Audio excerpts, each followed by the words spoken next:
आज हम लोग भारत के इतिहास के बारे में पढ़ेंगे कि भारत के इतिहास में किस तरीके से क्या था। जैसा कि भारत के इतिहास को 3 भागों में विभाजित किया गया है। नंबर एक हमारा है प्राग ऐतिहासिक काल। नंबर दूसरा हमारा है आर्ध ऐतिहासिक काल। नंबर तीसरा है ऐतिहासिक काल। और सबसे बड़ी बात है कि प्रागैतिहासिक काल को पाषाण काल कहा जाता है, लेकिन हमें ये सोचना होगा, समझना भी होगा, जानना भी होगा कि प्रागैतिहासिक काल मीन्स होता क्या है। प्रागैतिहासिक काल का समय, जैसे प्रागैतिहासिक काल कहते किसे? प्रागैतिहासिक काल का मतलब लिखित इतिहास के पहले का, लिखित इतिहास के पहले का इतिहास जो हो उसे हम प्रागैतिहासिक काल कहते हैं। यानी कि लिखित इतिहास के पहले के इतिहास को हम प्रागैतिहासिक काल कहते हैं, जिसे पाषाण काल के नाम से भी जानते हैं। दूसरा है आर्ध ऐतिहासिक काल।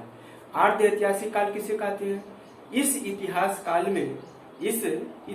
काल में लिपि का ज्ञान जरूर था, लेकिन इस लिपि को आज हम पढ़ नहीं सकते। यानी कि आर्ध ऐतिहासिक काल में लिखा जाता था, लेकिन लिपि का ज्ञान था, लेकिन आज हम उसे पढ़ नहीं सकते हैं। ऐतिहासिक काल जो हमारा है, ऐतिहासिक काल को हम पढ़ सकते हैं बड़े आराम से। आज के समय में किसी प्रकार की दिक्कत नहीं होती है। अब हम प्रागैतिहासिक काल के किस काल को कितने भागों में विभाजित किया गया है, उस पर हम चर्चा कर लेते हैं। प्रागैतिहासिक काल को 3 भागों में विभाजित किया गया है: पूरा पाषाण काल, मध्य पाषाण काल, नव पाषाण काल। पूरा पाषाण काल, मध्य पाषाण काल, नव पाषाण काल। अब इन तीनों को यह जानना होगा कि कब से कब तक किसका समय था। जैसे पूरा पाषाण काल अज्ञात से, यानी हमें जानकारी नहीं है, अज्ञात से 8000 ईसा पूर्व तक, अज्ञात से 8000 ईसा पूर्व तक पूरा पाषाण काल का समय रहा। अच्छा, मध्य पाषाण काल का 8000 ईसा पूर्व से 4000 ईसा पूर्व तक था। 8000 ईसा पूर्व से 4000 ईसा पूर्व तक मध्य पाषाण काल का समय था। अच्छा, फिर नव पाषाण काल का समय 4000 ईसा पूर्व से 2500 ईसा पूर्व तक नव पाषाण काल का समय रहा। फिर अब हम चर्चा करते हैं आर्ध ऐतिहासिक काल।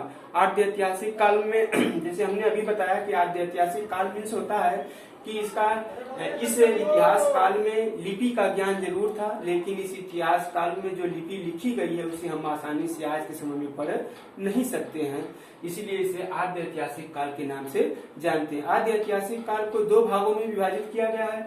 नंबर 1 सिंधु घाटी सभ्यता और नंबर 2 वैदिक सभ्यता।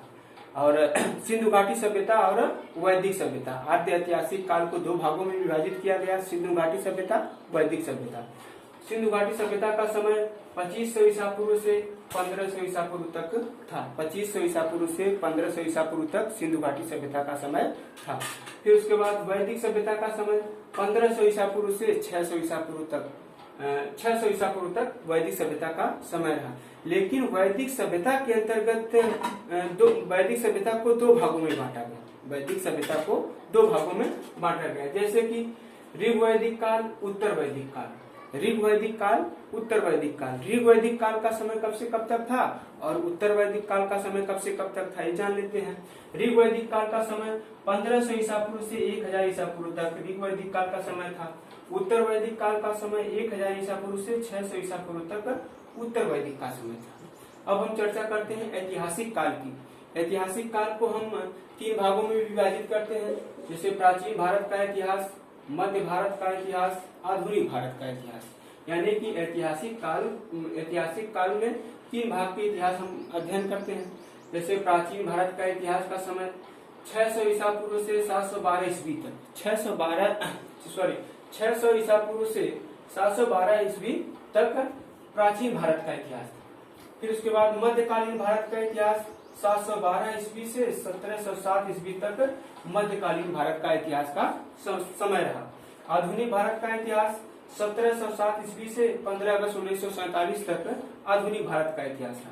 अब इन तीनों के अंतर्गत भी जैसे प्राचीन भारत के इतिहास के अंतर्गत 6 प्रकार के हम अध्ययन करते हैं। 6 प्रकार का कौन कौन से है, जैसे कि महाजनपद काल, महाजनपद काल, फिर उसके बाद मगध साम्राज्य, मौर्य साम्राज्य, फिर मौर्योत्तर काल, गुप्त साम्राज्य, हर्षवर्धन काल। 6 प्रकार के बारे में हम अध्ययन करते हैं। अब ये जान लेते हैं किसका समय कब से कब तक था। अब जैसे देखते हैं महाजनपद काल 6वीं शताब्दी में 6वीं शताब्दी ईसा पूर्व में महाजनपद काल का समय था। फिर उसके बाद मगध साम्राज्य 600 ईसा पूर्व से 300 ईसा पूर्व तक मगध साम्राज्य का समय रहा। फिर मौर्य साम्राज्य 323 ईसा पूर्व से 184 ईसा पूर्व तक मौर्य साम्राज्य का समय रहा। मौर्योत्तर काल 184 ईसा पूर्व से 313 ईस्वी तक मौर्योत्तर काल का समय रहा। गुप्त साम्राज्य 319 ईस्वी से 550 ईस्वी तक गुप्त साम्राज्य का समय रहा। हर्षवर्धन काल 606 ईस्वी से 647 ईस्वी तक हर्षवर्धन काल का समय रहा। फिर अब हम चर्चा करते हैं मध्यकालीन भारत। मध्यकालीन भारत को भी 2 भागों में विभाजित किया गया है। अब देखिए 2 भाग कौन कौन से, पूर्व मध्यकालीन, उत्तर मध्यकालीन।